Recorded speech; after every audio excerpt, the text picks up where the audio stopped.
You ever stop and think about what actually holds society together? It's not just the obvious stuff, like laws and governments. It's this kind of invisible deal, an unwritten agreement that we all take part in every single day. So today, we're going to break down this huge idea, the social contract. Okay, so let's just jump right in with a thought experiment. Imagine for a second a world with absolutely no rules. No police, no laws, no government, nothing. What do you really think that would look like? Well, thinkers back in the Enlightenment actually had a name for this hypothetical rule-free world. They called it the state of nature. And for them, it wasn't just some fantasy. No, it was the essential starting point for figuring out why we bother forming societies in the first place. So let's get into how these thinkers imagined us signing this invisible contract. Now here's where it gets really interesting. Not everyone agreed on what this raw, unfiltered version of humanity would actually be like. And the answer to that question, well, it completely changes the kind of deal you'd be willing to make. So on one side, you've got Thomas Hobbes. He was writing during the chaos of the English Civil War, so you can probably guess he had a pretty dark take on things. He thought without a strong ruler, life would just be a war of all against all, nasty, brutish, and short. So for Hobbes, you make a deal out of pure fear. You give up pretty much all your freedom to an absolute ruler just so you don't get killed. But then, on the other hand, you have John Locke, who saw things completely differently. He believed we're all born with natural rights, life, liberty, property. And for him, we create a government not to escape chaos, but to better protect the rights we already have. It's a deal based on the consent of the governed, a much more optimistic point of view. And then there's Jean-Jacques Rousseau, who comes along and adds this fascinating twist called the general will. Think of it this way.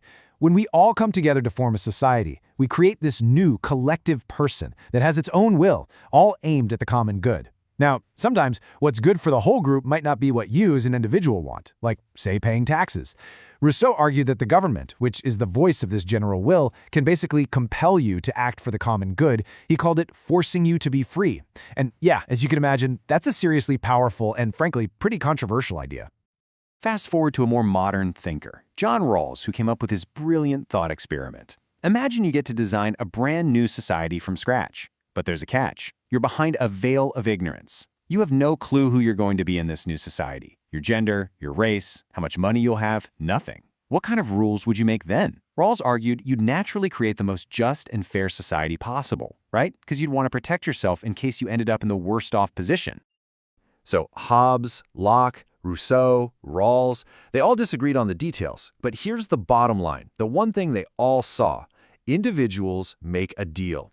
We agree to set aside some of our pure, unfiltered self-interest to build a community, a society where we can all live together in harmony. Okay, so the contract is signed, but what about the system itself? Let's look at the actual machinery that runs this whole thing we call society. How does it really work? Sociologists have a term for this, a social system. And it's really not as complicated as it sounds. It's just the organized, patterned web of relationships between all of us, the connections between individuals and groups as we all try to achieve our goals. And we can actually break this down into 4 super simple parts. Just think about a classroom. First, you need actors. That's the teacher and the students. Second, they interact in an environment through lessons, discussions. Third, they have a goal, education. And fourth, it's all held together by shared symbols, a common language, the idea of a teacher's authority, the value we place on learning. That's a social system in a nutshell. A sociologist named Talcott Parsons gave us a really helpful way to look at this system through 2 lenses. Structure is like the skeleton, the fixed parts, the blueprint. For a country, that's the Constitution and its branches of government. Then you have function, which is how the body actually moves. It's the day-to-day stuff. Congress passing a law, a court case, you voting in an election. It's the system in action, all the moving parts working together based on that blueprint. All right, so we've covered the big ideas, the grand blueprints. But let's be real, this isn't just some abstract theory. This is the world you live in every single day. So let's bring it all back home and talk about your place in all of this. Yeah, this is the big question, isn't it?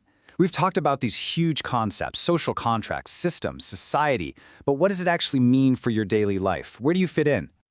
Well, first off, this system does a ton for you, probably more than you even realize. It gives us public services and chances for education. It keeps the peace so we can go about our lives, and at its best, a really healthy society protects our dignity and actually helps us realize our full potential. But hey, it's not a one-way street. The deal works both ways. You have responsibilities too, and these are tied to all the different roles you play. As a family member, a student, a citizen, each one comes with a certain set of expectations, right? And following through on those, that's what keeps the whole system humming along. Okay, but listen, this is so important. Society might shape you, but it does not get to define you. You are not just a collection of roles people expect you to play.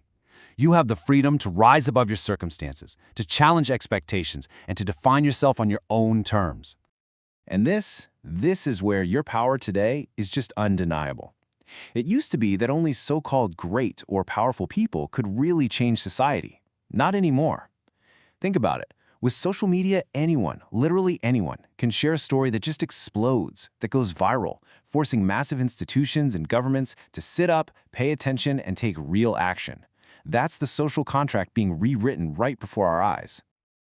So you see, this whole social contract thing, it's not some dusty 300-year-old theory that's locked away in a book. It's a living, breathing deal.